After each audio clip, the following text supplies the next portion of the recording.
Entonces es importante que nos refiramos ya a la ley como fuente. Son nociones que ustedes traen de otras materias, por ejemplo, introducción al derecho, pero para tratar de coincidir en una noción, podemos decir que se entiende por ley a toda regla emanada de autoridad competente. Las leyes tienen unos caracteres particulares que nos sirven para distinguir esa noción, ese concepto, y que tienen que ver fundamentalmente con la generalidad, es decir, una ley siempre que tiene que tener esa característica de que está destinada indistintamente a un grupo de personas, que a veces son la mayoría de los ciudadanos, otras veces pueden no ser mayorías sino minorías, pero que tienen, digamos, una indefinición en cuanto a la individualización de los sujetos, porque si hay una norma que está destinada a un sujeto en particular, ya no sería una ley porque, digamos, pierde esa característica que algunos identifican con la generalidad, pero que otros hablan, en vez de generalidad, de sociabilidad o socialidad de la norma, es decir, está destinada al fin y al cabo a regir conductas sociales, conductas de sujetos que forman parte de determinada comunidad. Otra de las características o de los caracteres de la ley, obviamente, es la coactividad, es decir, la posibilidad cierta de que como consecuencia del incumplimiento de esa regla o de esa norma, pueda aparecer o aparezca una consecuencia jurídica disvaliosa, ¿no? Para el caso de no cumplimiento, porque precisamente si no tuviese una sanción o una fuerza de coacción suficiente, ninguna quizás de los sujetos a los cuales está destinado cumplirían y no se digamos, no se lograría el fin buscado, que es precisamente regir. ¿Se acuerdan cuando veíamos los conceptos originales del derecho? Hablábamos de la regla, es decir, de aquello que intenta contener una conducta o que intenta guiar una conducta social. Por lo tanto, si no hubiese fuerza coactiva, no estaríamos dentro de esta posibilidad, es decir, que esa tiene que ser una característica necesaria, un carácter particular de toda ley. Proviene además de, o tiene que provenir además de una autoridad pública. Las leyes están creadas, las normas, por aquellos poderes o aquellos sujetos, miembros de un poder que están autorizados precisamente para eso, para regular las conductas a través de estas herramientas o de estos mecanismos que son las leyes. Otros autores indican como carácter particular también de la ley que tiene que tener introducido dentro de ella el carácter de justicia, tiene que ser precisamente una herramienta que goce del valor justicia, de que sea una ley justa, que cumpla con aquellos requisitos de ser una regulación destinada precisamente a obtener un fin buscado, que es el bien común. Más allá de estos caracteres que son aceptados por todos los autores, es importante hablar de lo que es la jerarquía de la ley, ¿no? Es decir, las leyes tienen distintas jerarquías. Para nosotros, en nuestro ordenamiento jurídico nacional, existe una pirámide digamos, en la cual en la cúspide de la pirámide se encuentra la Constitución Nacional, luego las constituciones provinciales, las leyes nacionales, las leyes provinciales, los ordenamientos municipales, es decir, las regulaciones de ordenanzas y decretos municipales, y bueno, antes de lo municipal y debajo de las constituciones provinciales, los decretos de los poderes ejecutivos provinciales. Esta pirámide que ustedes han visto también en otras materias, como puede ser la introducción al derecho, hablan de la jerarquía, es decir, el grado de prioridad que tiene un ordenamiento sobre otro. Pero más allá de ese grado de prioridad, obviamente todas las leyes inferiores tienen que estar de acuerdo, tienen que estar en consonancia, tienen que tener coherencia y no se pueden enfrentar a la Constitución Nacional, porque si se enfrentaran o en caso de colisión de esas normas inferiores con la Constitución Nacional, precisamente podrían ser tachadas de inconstitucionales y dejadas sin efecto por los jueces. Ese grado de coherencia o de complementariedad que tienen que tener los ordenamientos tanto provinciales como las leyes y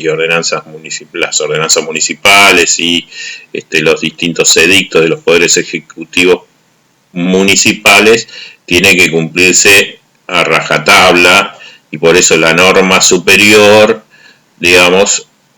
tiene operatividad mayor sobre la norma de menor jerarquía. Para entender esta jerarquía, también es cierto, hay que comprender las distintas clasificaciones que se utilizan en cuanto a la división de las leyes. Vuelvo a hacer la aclaración, como toda clasificación tiene que ver con la mirada del operador jurídico que la realiza para tratar de agrupar en distintos grupos aquellos elementos con analogía de características. Hay divisiones que realmente tienen algún tipo de operatividad práctica más allá de la teoría, ¿no? Ustedes van a escuchar hablar de la diferencia o la clasificación entre ley en sentido formal y ley en sentido material, o leyes materiales y leyes formales. Bueno, las leyes formales son aquellas que han cumplido con todo el procedimiento previsto en la Constitución Nacional o en la Constitución Provincial, es decir, han ingresado a una Cámara, han sido aprobados en esa Cámara los proyectos, luego pasan a la Cámara Revisora, se sancionan esas leyes por parte del Congreso Nacional o las legislaturas provinciales, luego son promulgadas por el Poder Ejecutivo y luego publicadas en el Boletín Oficial. Todas las leyes que han cumplido con ese mecanismo pueden ser consideradas leyes en sentido formal o leyes formales. Pero también está la clasificación en leyes materiales, que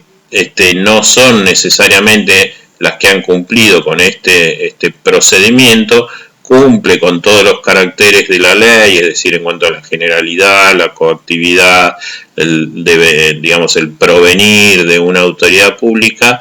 pero no son de aquellas que se le exige el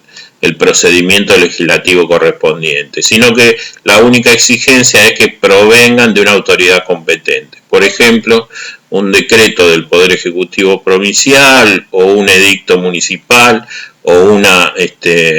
ordenanza cumple con el requisito de ser una ley en sentido material, porque a su vez va a regular precisamente una conducta genérica de un grupo indeterminado de personas. Por lo tanto, puede ser ingresada en esta categoría de ley en sentido material. no es la única clasificación, sino que precisamente se entiende que pueden dividirse las leyes a un efecto pedagógico o para ser entendidas, por ejemplo, en leyes imperativas y leyes supletorias. Las leyes imperativas tienen, digamos, sobre sí la característica particular de que no pueden ser dejadas de lado por los particulares, es decir, tienen que ser aplicadas sí o sí a los particulares y, digamos, la voluntad de estos en cuanto a aceptar la indicación de la ley no cuenta, sino que tienen que someterse a ellas indefectiblemente. ¿Por qué? Bueno,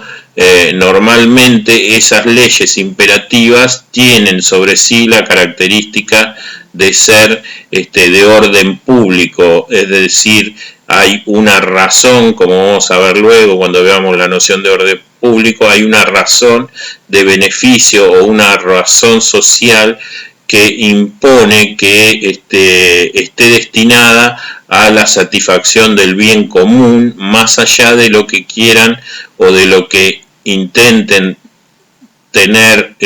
las partes como obligatorios, satisfaciendo sus propios intereses particulares. Acá, en las leyes imperativas, no pueden ser dejadas de lado por las partes y tienen que cumplir el mandato legal de un modo indefectible. Mientras que las leyes supletorias,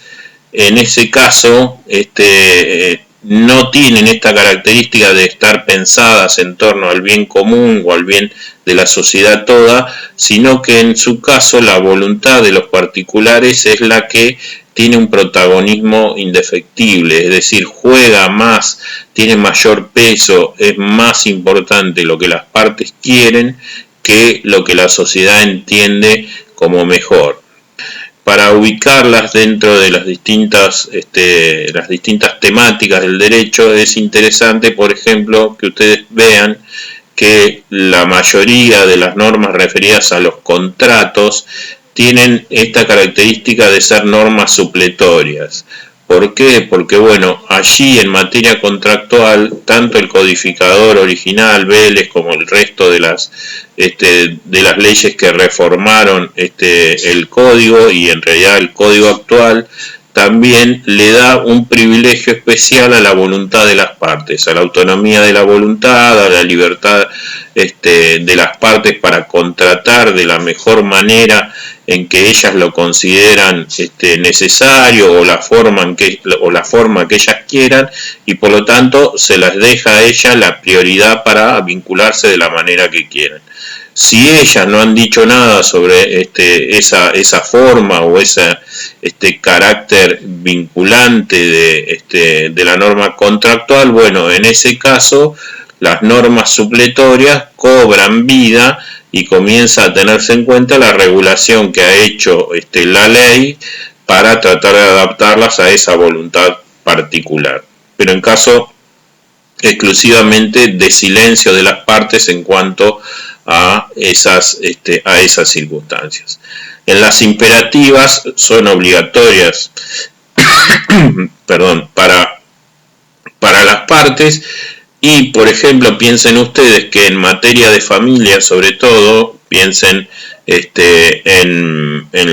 la materia matrimonial, es decir, en la forma de celebración del matrimonio, las reglas que establece el código para las solemnidades que tienen que cumplir para el matrimonio civil, por ejemplo, no pueden ser dejados de lado por las partes, es decir, estamos hablando de las formas, es decir, de cómo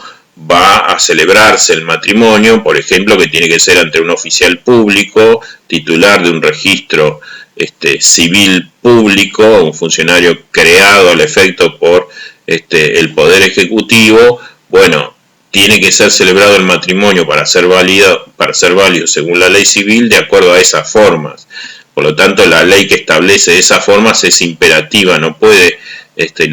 los contrayentes decir, bueno, utilizamos otras formas, porque precisamente al optar por otras formas el matrimonio no sería válido de acuerdo a nuestra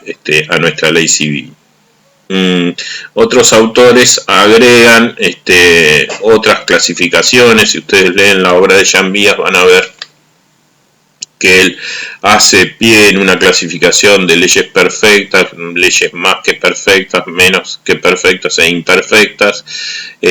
pero que tienen en cuenta fundamentalmente el tipo de sanción que establece la ley civil, ¿no? Según sea el caso, que tenga una sanción de nulidad o a veces que derive en un resarcimiento de daños y perjuicios, va a ingresar en una clasificación o en otra, pero esta no es una clasificación que tenga operatividad real o práctica, porque es más a los efectos de una construcción